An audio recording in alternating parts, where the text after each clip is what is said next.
इरशाद साहब, आगाज़ में मैं चाहूँगा कि डोनाल्ड ट्रंप ने जो अनाउंसमेंट की है 25% टैरिफ की और साथ ही साथ रूस के साथ तिजारत पर अपने रिजर्वेशन का इजहार किया और कहा कि जुर्माना भी होगा।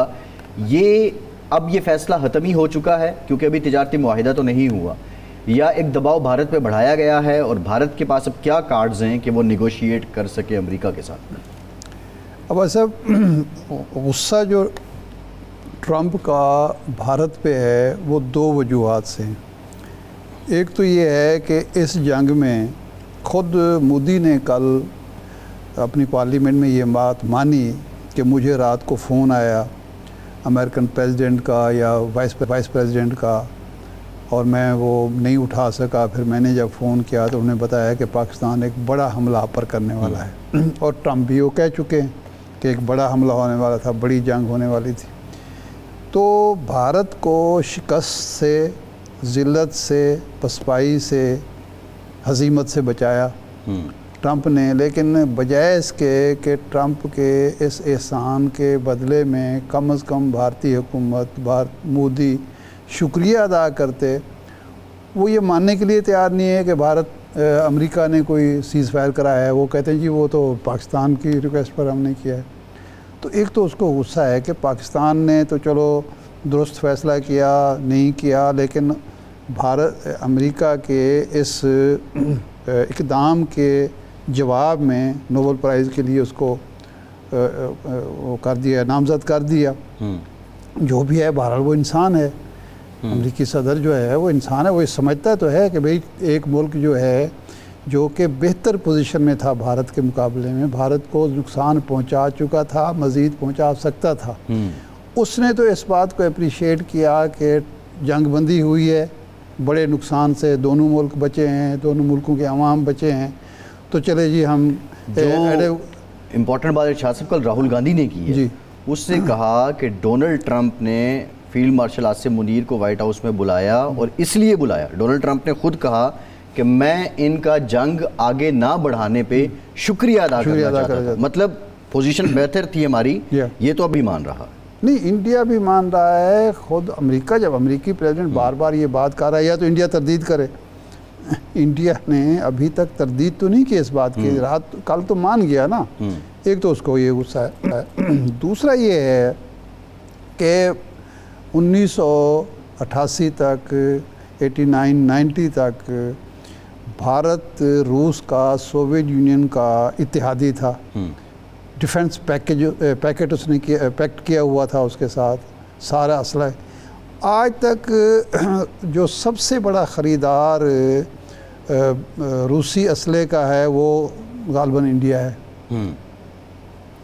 उसका तेल ले रहा है, उसकी गैस ले रहा है, तिजारत उसकी जो है, यानी स्ट्रेटेजिक पार्टनर वो अपने आप को अमेरिका का कहता है, अमेरिका ने उसकी हौसला अफजाई की है, तिजारत वो रूस के साथ कर रहा है। तो इसका भी लाजमी बात है उसको गुस्सा होगा। तो मेरा ख्याल है अब जो हो रहा है ये ऐसे ही होगा। और उसने जो इम्पोज कर दिया है 25% टैरिफ, मेरे ख्याल ये रहेगा। और मज़ीद जो उसने भारी जुर्माने की दी है, तो मेरा ख्याल है शायद जुर्माना भी आयद करना पड़ेगा, क्योंकि मोदी के लिए भी आसान नहीं है। वो अपने आप को जो एक सो कॉल्ड गैर जानिबदार मुल्क और आज़ाद मुल्क और बड़ी जमहूरियत, वो उस जो उसने एक जाली मसनूई किस्म का हाला सा बनाया था ना अपने इर्द गिर्द भारत के, कैमोफ्लेज था, उसमें वो फंस गया है। बिल्कुल ठीक है। ये कहानी अब अपनी जगह कि जमशेद दस्ती साहब ने MA कब की और मैट्रिक कब की, वो एक अलग से सिलसिला है। लेकिन जो बुनियादी तौर पे आज आर्गूमेंट दिए गए, इश्तियाक चौधरी जो दस्ती साहब के वकील हैं उनकी तरफ से, उन्होंने कहा कि इलेक्शन कमीशन अस खुद without any degree from the court या किसी अदालती फ़ैसले के बगैर वो नाअहल नहीं कर सकता। तो आप क्या समझते हैं कि दस्ती साहब जो हैं अब फर्दर अदालत में ख़ुद को जस्टिफाई कर पाएंगे और वो बरकरार रहेंगे, या एक रिवायत ये भी है कि केस चलता है और मुद्दत जो है वो टेन्योर ही ख़त्म हो जाता है, या उस रिवायत पे चलेंगे? नहीं, इलेक्शन कमीशन जो मौजूदा है ना वो बहुत एफिशिएंट है।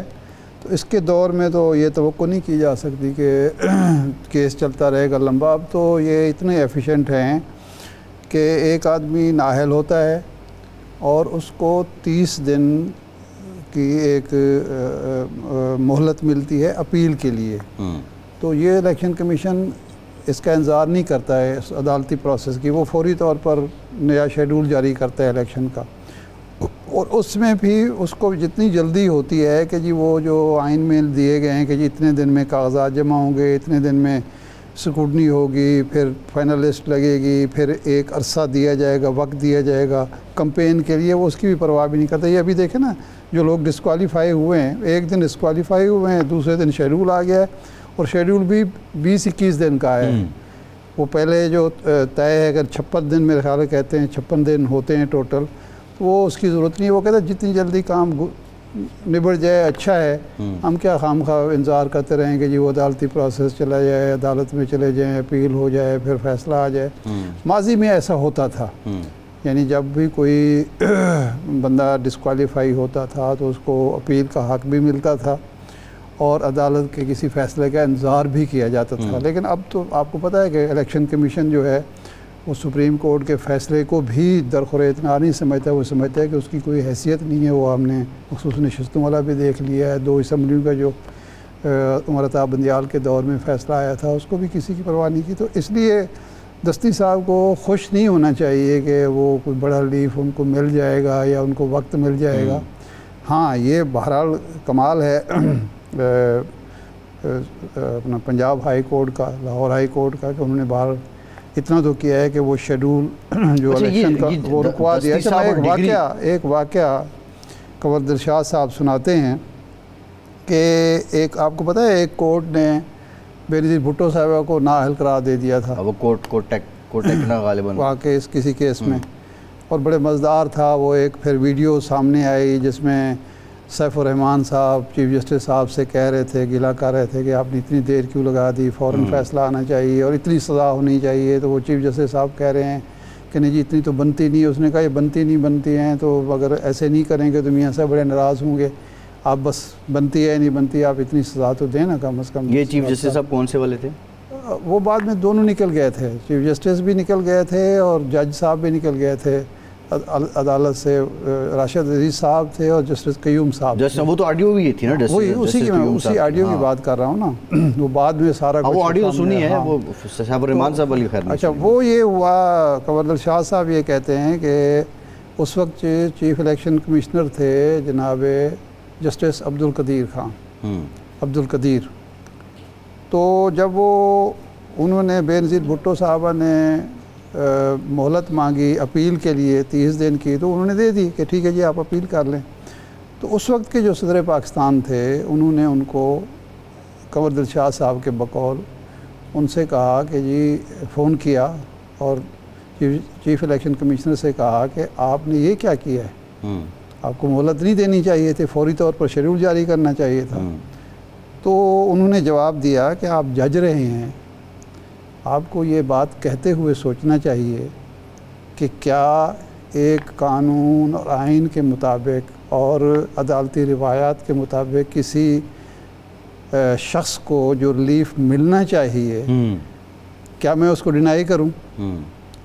तो आप सारी जो कैरियर आपका कानून और इंसाफ का वो खुद भी चूँकि जज रहे थे, जज तो लाहौर हाई कोर्ट के चीफ जस्टिस रहे थे, सुप्रीम कोर्ट के जज रहे थे। तो उन्होंने कहा कि आप सब कुछ भूल गए हैं। लेकिन बहरहाल वो जज थे, जज रहे थे अब्दुल कदीर साहब, तो उन्होंने वो उसका एहसास किया। लेकिन अब इसीलिए तो हमने पीटीआई ने मुस्लिम लीग नून ने पीपल्स पार्टी ने ये मिलकर फैसला किया था कि आइंदा जज नहीं होगा चीफ इलेक्शन कमिश्नर, ब्यूरोक्रेट हुआ। ये इनका मुत्तफ़िका फैसला। और ये अलवी साहब उसका क्रेडिट लेते रहे हैं कि मैंने कहा कि हाँ बिल्कुल ये तो बड़ा ज़रूरी है। अच्छा, ये इरशाद साहब मेरा सवाल ये है जी, ये पीपल्स पार्टी के दौर में भी दस्ती साहब की डिग्री का मसला बन गया, तब वो मेरे ख्याल फैसले से पहले। मुझे तो समझ नहीं आती कि जब तरतीब ही ठीक करने जब का आपने नहीं, जब आइन में तरमीम करके परवेज़ मुशर्रफ की जो तरमीम थी वो ख़त्म करके ये शर्त ही ख़त्म कर दी है तालीम की, तो आपको ज़रूरत क्या पड़ गई है डिग्रियाँ जमा कराने की? नहीं, आप डिक्लेयर ही फिर कर रहे आप हैं। मैं वही कह रहा हूँ ना कि आपको ज़रूरत क्या पड़ी है। फिर अगर ज़रूरत ही पड़ी है तो तारीख तो पढ़ लें कि जी मैट्रिक पहले होता है, एमए बाद में होता है, आप एमए पहले कर लेते हैं। तो 1998 में उन्होंने एमए इस्लामियात किया है, दरसे वो निज़ामी भी किया वो। हाँ वही दरसे निज़ामी। अच्छा, वो फिर 2020 में उन्होंने एक दिलचस्प वाक़या मैं सुनाऊँ आपको। हमज़ा साहब थे बहुत बड़े पार्लियामेंटेरियन थे, अयूब खान के दौर में, भुट्टो के दौर में, बाकी अदवार में बड़े दबंग किस्म के वो थे और बड़े ऑनेस्ट। और ये परवेज़ मुशर्रफ के दौर में गालबन जब वो ये शर्त आई तो उनके मुद्दे मुकाबिल जो साहब ने कागजात जमा कराए तो वो उन्होंने दरस निज़ामी की डिग्री जमा कराई, सनद जमा कराई। तो वो कहने लगे रिटर्निंग अफसर को कि जी मुझे इन पर कोई एतराज़ नहीं है। मेरे लिए खुशी की बात यह है कि मेरे इलाके में एक इतना बड़ा मुफ्ती, इतना बड़ा फ़कीर, दरस निज़ामी का फारुग तहसील पैदा हो गया है। और अफसोस मुझे ये हो रहा है कि मेरी उम्र गुजर गई, कई दफ़ा मुझे कोई फतवा लेने के लिए लाहौर जाना पड़ता था। हमारे पड़ोस में इतना बड़ा मुज्तहिद और फ़कीह और मुफ्ती मौजूद था और हम इनसे इस्तिफ़ादा नहीं कर सके, तो चलो आइंदा इनसे इस्तिफ़ादा करें। तो डिग्रियाँ तो इस तरह होती रही हैं माशाअल्लाह। लेकिन ये सोचें ना दस्ती साहब, डिग्री अब इनके साथ जुड़ी है, ये डिक्लेरेशन देते हुए देने से पहले सोचें। कौन सोचेगा?